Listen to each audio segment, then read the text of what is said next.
Десетици граѓани од Чашка дојдоа пред зградата на Државната изборна комисија во Скопје. Со нив беше и победникот на изборите за оваа општина Суат Шакири од редовите на Националната алијанса за интеграција.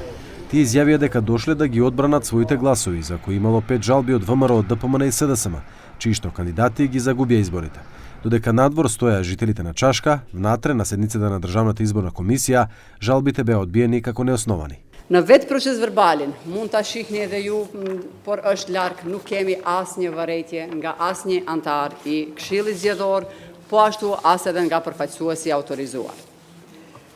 Në bazë të nenit 116 të kodit zgjedhor, çdo antar apo përfaqësuesi autorizuar ka drejt të dorëzoj vërejtje në vetë vendvotim nëse ndodhin parregullsi. Со мнозинство гласови на седницата на ДИК беа одбиени 4 жалби на ВМРО од ДПМН за избирачките места во Мелница, Горно и Долно Јаволчиште. Петата жалба беше повлечена од самиот подносител, односно СДСМ.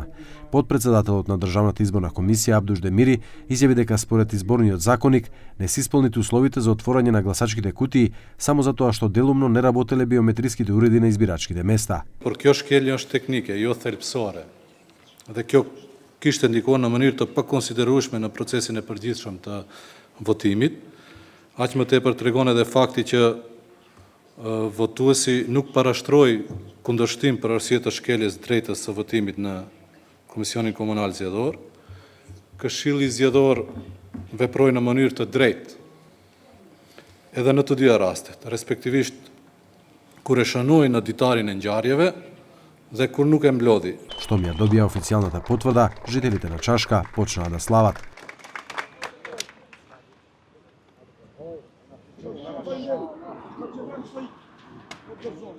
Тие не се воздржаа ниту од телефонски повици со своите роднини од диаспората, кои во неделата масовно дојдоа од странство за да го искористат своето право на глас.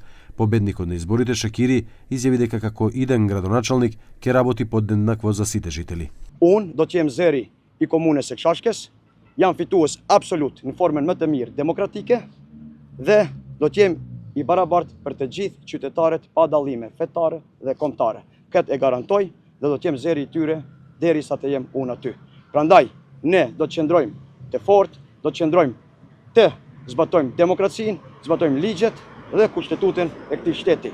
Prandaj i apeloj popullin maqedon, atë që u thash derë në derë, sepse Amerika nuk hupi asgjë që zgjodhi një person me ngjyrë, edhe pala Maqedone le ta dije që jam fajtor, që jam shqiptar, por do t'i përfaqësoj me dinjitetin më të lartë, pa diskriminime dhe pa anime kombëtare dhe fetare. Излезноста во Чашка на 19 октомври беше 74,5% од вкупниот број запишани избирачи во оваа општина, што му донесе убедлива победа на Суат Шакири пред кандидатите на ВМРО, ДПМН и СДСМ. Тој изјави дека ќе ги врати еднаквите права и за албанците во однос на наставата на мајчин јазик во основното образование. Шакири вети дека ќе ги исполни и ветувањата за подобра здравствена заштита и инфраструктурни подобрувања.